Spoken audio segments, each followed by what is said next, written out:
interrupt regular programming to bring you a message from Her Majesty's government. Please stand by and await further information. The year is 1982, a time when men were men, the women were men, and even the children were men. Thatcher had ripped the milk from the sweaty palms of chubby school kids, and a house cost just 46 pence. Some of Europe's biggest fashion houses, like Gucci, Lacoste and Geordie jeans, swept across the globe with their innovative sense of style. Stonewashed denim became mandatory, and moustaches were commonplace. It was a time for change, a time for progress, and a time of technological advancement. But all was not well. Across the Gulf of the Atlantic, serial football cheats Argentina were eyeing up a barren British outpost with envious eyes. An important bastion in Britain's dwindling empire and key to her strategic sheep resources. This would not stand, and so began the Falklands War. And in that very same year, Tamiya released this, well, garbage.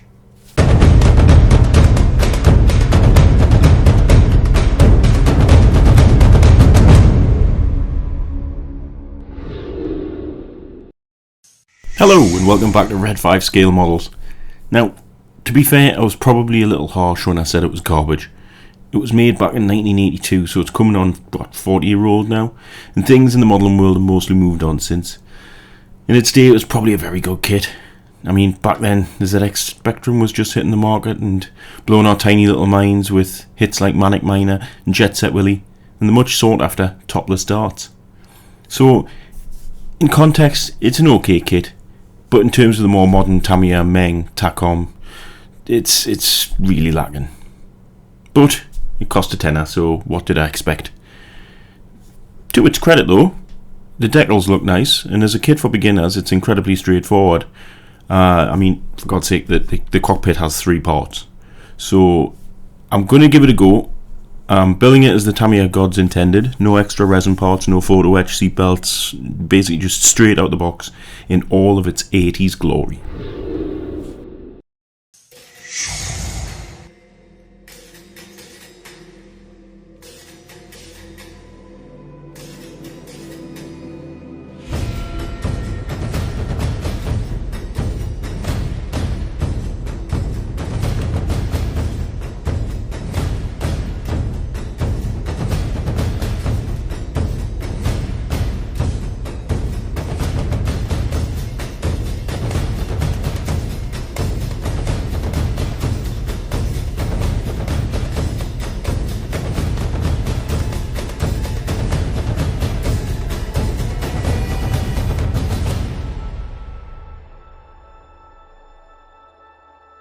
To be honest, you're not really going to see much of this that I'm painting now, but I hit it with a black gloss from Vallejo, and then I'm going to use an aluminium and an exhaust manifold, both from the metal colour range from Vallejo.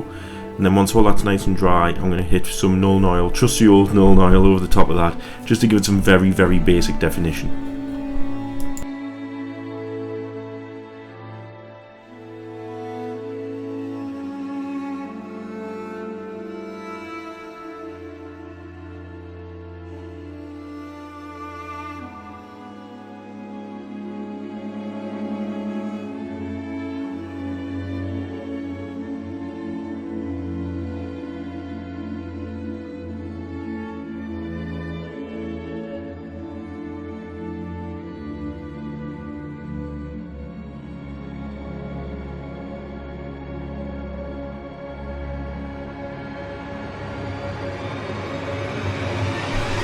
Quick pro tip, don't pick up a knife blade first. I took a blooming great chunk out my thumb, and now it's proven incredibly difficult to handle already difficult to fit parts. So, you've been warned.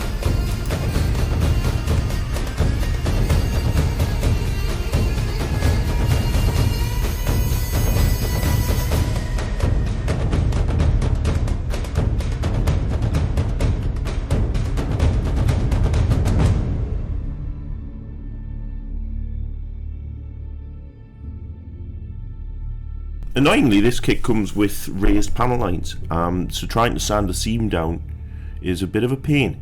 So I'm taking my time using something like a 1500 grit, moving all the way up to about a 7000 to try and get that seam as smooth as I can, but with those panel lines being there, it isn't going to be the prettiest job in the world, but it is what it is.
So I'm just hitting the final coat there with the original base blue-grey coat, just to kind of blend all the colours together, get that mottling effect a bit toned down so it's not quite as stark.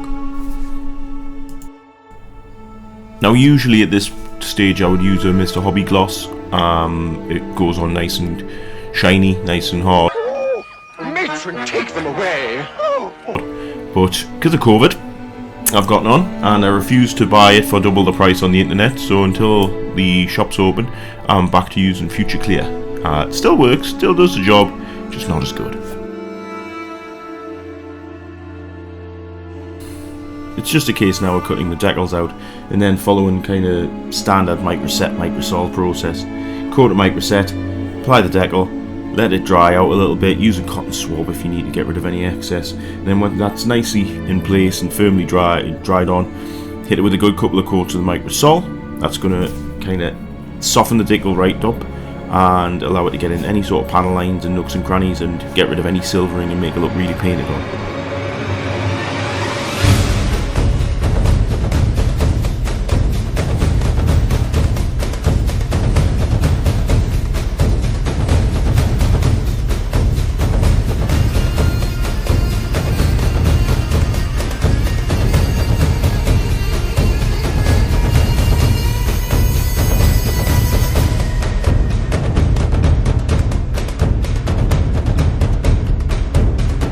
Now I'm using a pretty dark black panel liner wash for blue and grey camos. Normally you would let it flow into all the recesses, but because this has got raised panel lines, it's a little bit different. So I'm kind of hitting it as close as I can, hoping that it's going to catch on some of those raised panel lines. And then once I've done that and it's nice and dry, I'm just wiping it off with a bit of kitchen towel. You can add a little bit of thinners on if it's a little bit too stubborn, but a normal kitchen towel should be absolutely fine. So because the Harriers were painted on the way down to the Falklands in kind of a sea grey camo, and they wouldn't have seen any actual combat in this kind of scheme, I'm not going to weather them too much. I'm just applying a very light white and I think an ochre-y dot filter, and then I'm just taking that back off once it's had a little bit, 15-20 minutes or so to dry, with a brush moistened in spirits.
This wouldn't be anywhere close to reality because they wouldn't be chipped like this, but I couldn't resist.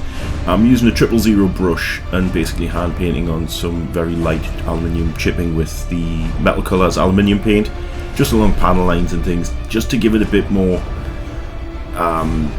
character, something to look at. Again, it's gone a bit off piste now, but I think it kind of helps a little bit bring the whole thing together.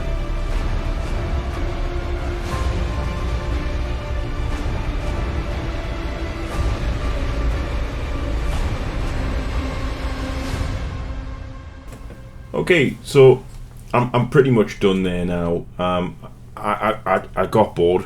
I got incredibly bored of it. It's a very, very meh kit. It's really basic. For the money out there, you can get some really good kits from especially from Tamiya. I mean, I picked these two up yesterday for the kit off that I'm doing. More of that later.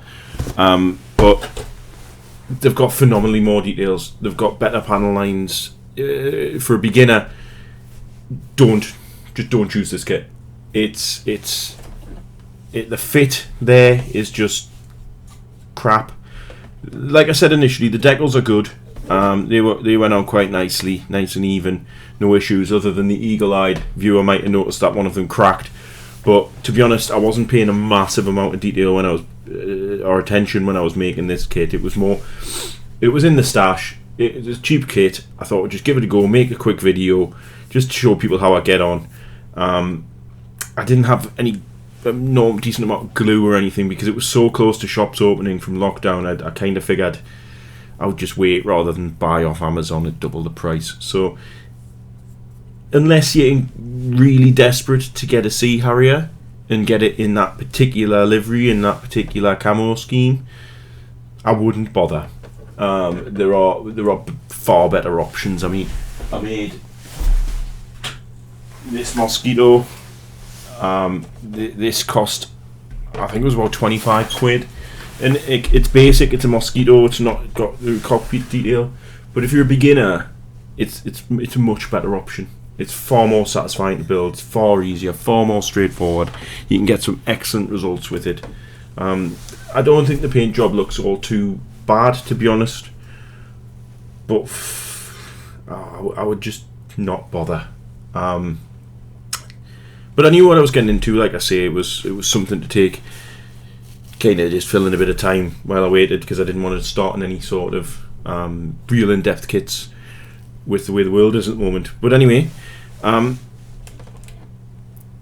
I mentioned earlier, and you might see in the other video, you can check it out.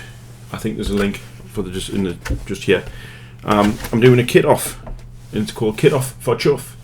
and it's to raise money for a local heart charity that helped my daughter when she was 2 weeks old, and the local hospital that basically helped save her life. And the rules are basically £10 entry, maximum spend on a kit £20. There's more in the video, check it out. But I've decided my entry button on entry, because I can't enter because I can't win, because that would be pretty sus. I'm going to do this Brewster Buffalo. I thought it was a nifty little kit, quite a old early war plane, and it had a cool RAF camo, but this really cool dragon on the side as well, which I like the look of. So I'm going to give this a go in the next video and do a hopefully better build video in this, show you how I would actually go about doing it. In terms of detail and things, I'll go into that in the video, but it's a lot better. So that's enough of that from me anyway. Don't forget to follow me on Twitter at @Red5Models, and subscribe to the channel for hopefully more future updates. Hopefully I'll get a bit more into the swing of things and get a few more videos out there. If there's anything that you kind of want us to go into detail with on any of the videos, things like any of the modelling techniques or anything like that I use, just drop us a comment, and I'll try and cover them at some point. And as always, I hope I helped at least one person out there, and hope to see you again soon. Bye bye.